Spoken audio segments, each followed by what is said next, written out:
Mga kapuso, pumasok na sa loob ng Philippine Area of Responsibility ang bagyong may international name na Saudel.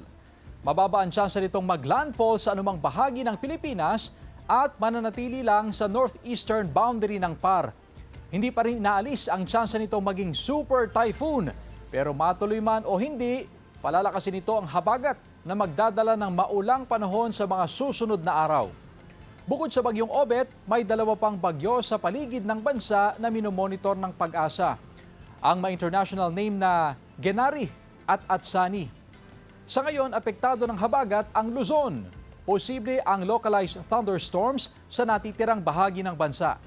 Base naman sa datos ng Metro Weather, mataas ulit ang tsansa ng ulan sa halos buong northern at central Luzon.